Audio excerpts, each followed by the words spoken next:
fairing that I could just clip onto my bike. Yeah. So I send money back home while I'm in Iraq to put this front fairing on my bike.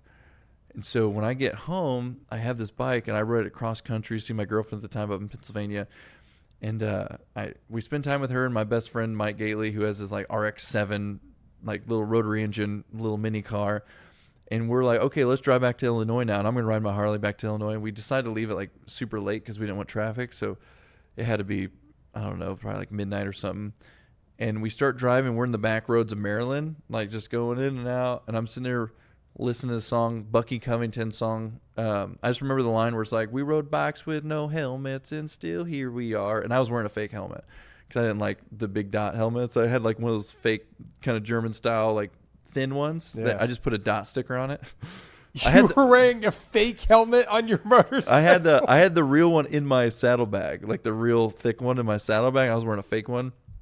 And I'm cruising. That's the craziest thing for a dude who's had three concussions to do, and man. So I'm just cruising, living my life. I almost died so much. I want to live, man. I want to live, man. Livin. And I'm just cruising, and all of a sudden the deer comes out. I hit a deer going 55 on my Harley. With your fake helmet on. With my fake helmet. But that actually saved my life. So they said because of how much I rolled, you ever put on a football helmet and try to do a crunch? Yeah, I think so. I rolled so many times that if there was any weight on my head, I would have snapped my neck.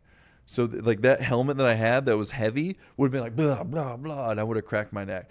And so I hit this deer going 55, tucked and rolled, and ended up only with like my fingernail grows in differently right here. It was a slight hairline fracture here and a little one here, and no broken bones, no nothing. That was the moment. I remember still being in the hospital bed, and I was like in high spirits talking, and when they picked me up, they're like, we thought you were dead. 2 days ago, someone hit a deer and they died on a Harley. And I was just like, but it was funny, since I had Mike behind me though, Mike comes running up behind me. He saw everything. He's just like, just dropping the F-bomb, running up. I hear him. He comes up to me. He's like, dude, are you all right? I was like, Mike, get my real helmet. He went over to my bike, pulled out my real helmet, and I just kind of moved my head up, and he put it on my head, and I laid back down. So when the ambulance got there, I wasn't going to be written up for no helmet. Oh, yeah, you're like, I don't want to go to jail. Please put on my real helmet. So put on a real helmet, which is super funny.